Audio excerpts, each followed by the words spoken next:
Alors évidemment, il y a des personnalités qui sont importantes. Je regarde rapidement.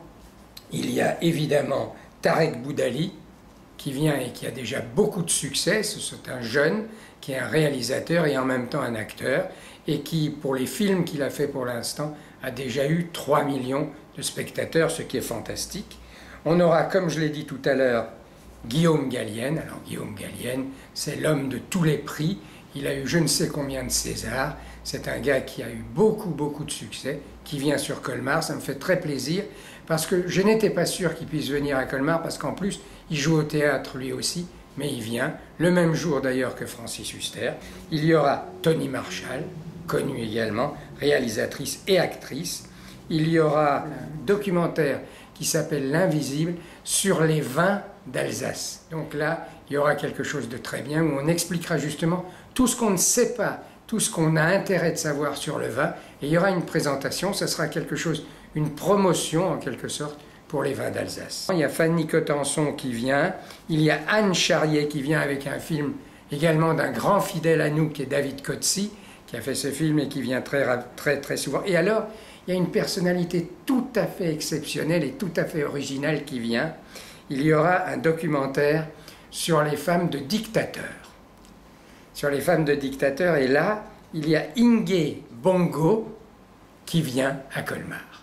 Comme personnalité, il y aura également Frédéric Diefenthal, qui viendra vendredi soir, qui est un ami, qui est venu déjà une fois ici.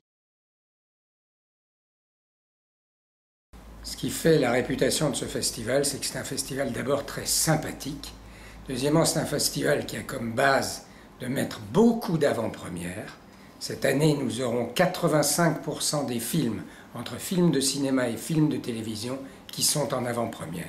Ce qui est très rare. Deuxièmement, nous sommes un festival qui passe et des films de cinéma et des films de télévision. Nous avons été parmi les festivals les seuls à considérer à juste titre que l'un comme l'autre ont leur avantage et que même maintenant, les acteurs travaillent tout aussi bien au cinéma qu'à la télévision, ce qui n'était pas le cas dans le temps. Dans le temps, les aristocrates, c'était uniquement ceux du cinéma. Les entre guillemets spécialistes voulaient absolument que je donne une thématique. J'ai toujours refusé, catégoriquement, parce que je me dis que les choses évoluent. Et ce que je préférais, c'est essayer d'avoir vraiment des films qui n'ont encore été vus par personne, donc des avant-premières. Et ce que je préférais, c'est d'avoir un certain nombre de personnalités qui s'adressent à notre public.